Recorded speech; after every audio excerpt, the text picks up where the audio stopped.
Sequel number 107, The Butaka Land Dilemma of 1918. Welcome.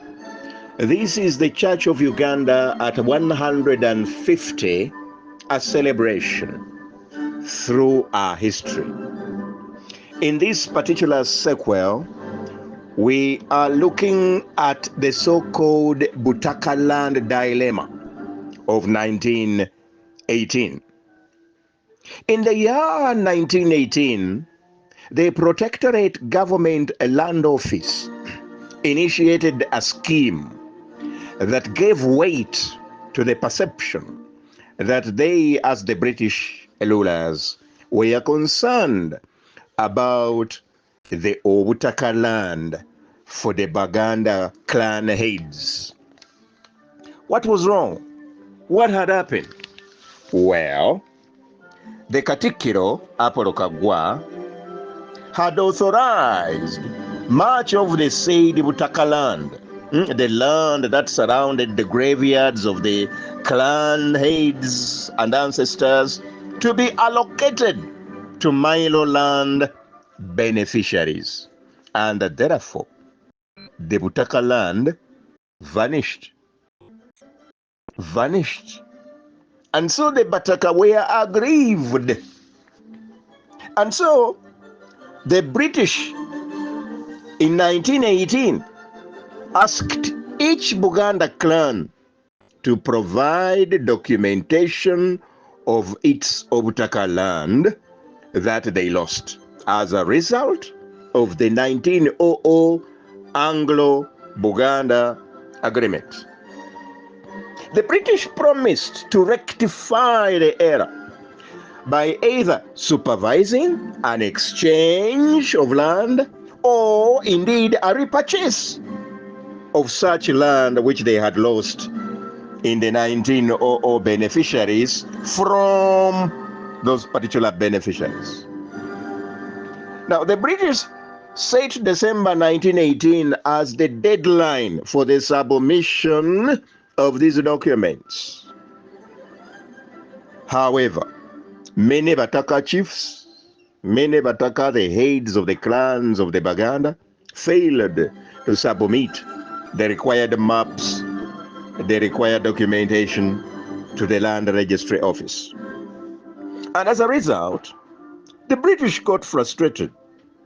And as a result, the laws of the OBUTAKA land problem was not solved in 1918. It remained a problem. The following year, on the 24th of June 1919, one of such Bataka, called Joshua Kate Wambwa, who at the same time was a political leader because he was the Sebwana, or the head of Busiro County, and therefore a member of the cabinet in Buganda. He had the title MUGEMA as a chief or a head of a clan, but he was also the Sebwana as a civil leader in the government of Buganda Kingdom. Now, on the 24th of June 1919, this Joshua Kate Wambwa was sacked from the Sebwana position. Not from the OBUTAKA, because it is not easy to sack a Mutaka because it's a hereditary office. However, he was sacked as the Sebwana, this other civil position. Of course, there were problems. He was a member of the Abamalaki sect, which was anti-medicine, and all that was unpleasant to the British.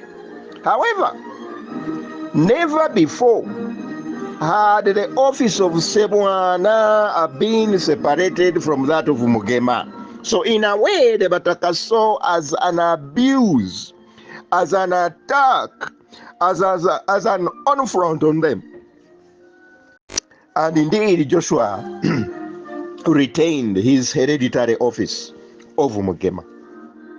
And he decided to use that office with vigor to join the struggle for securing the lost OBUTAKA land for all clans in Buganda, which they had lost under the Anglo-Buganda 1900 agreement. Now, Kate Wambwa was lucky because he didn't sign that agreement as a witness. He was asked, but he did not sign as a witness. So he was in a very comfortable place to oppose what was allocated in that particular agreement.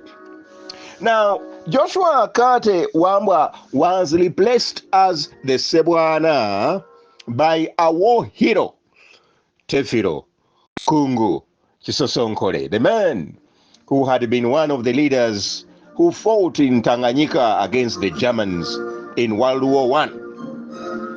Earlier, he was the palace chief of chiefs, or the Omusalo Salo. He therefore moved to Sentema, which was the county headquarters, and he took on the office of Sebwana. In those days, there was a very big colonial prison in Sentema, the Sentema prison. It was already in place. Now, Joshua Kate Mugema, being a Mutaka, was able to join hands with the fellow Bataka, and one of them was Kabazi Miti. Kabazi Miti had been a servant of the British in Bunyoro, again a civil leader, but at the same time a hereditary leader of his clan in Buganda.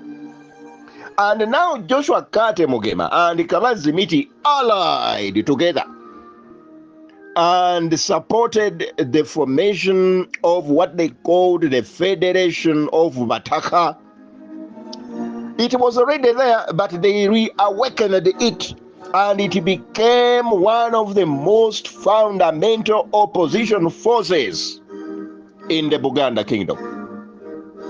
1919 all the way to 1920.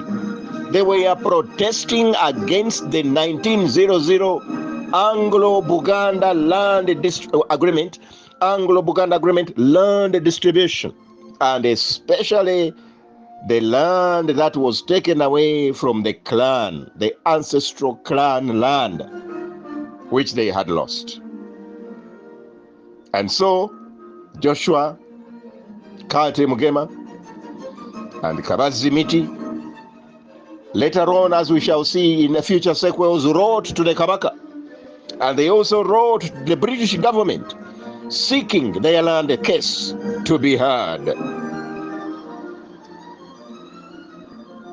This was despite the fact that they were lazy, they never submitted what was required.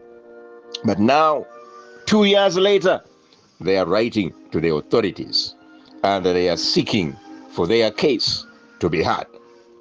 And now the British, having realized that the easier way of doing it didn't work, which was, can we find out which land? Can we buy it from those who benefited it? Can we redemarcate? Can we find money and you buy it from them? Can we correct the error? Now, they did not support that when the British offered it in 1918. So as a result, the British now decided to form a commission of inquiry into the Kate Wambwa and the Kabazi Miti allegations, especially of the land belonging to the clans that was grabbed. At that moment, the inquiry was to investigate what were mere allegations. So were these allegations correct? However, that is not for this sequel. We shall be revisiting this particular commission of inquiry that had taken on the proportion of an opposition movement in the kingdom, as we shall see in the future sequels. That we shall see later. But as of today, we have just realized that the first attempt by the British to correct this which went wrong never worked out. It was frustrated by the very people it was supposed to help. However, a question may arise. Did they really have the maps? Did they really have the documents? 1918? Really? These semi-illiterate forefathers of ours Did they really have the documents? I think they didn't have. It was too early to ask for such documents. If it was customary land which was in the hands of the Kabaka as the protector, I don't think there are any documents. And I think the British knew that there is nothing they could produce on the table. And that's why nothing came on their table. But now, a better way, a commission of inquiry. Was it able to sort it out? That is what we shall see in the future. And as for Isekwe 107, the Bataka land still in a dilemma come almost 1920, we can only say that may the good Lord bless us all.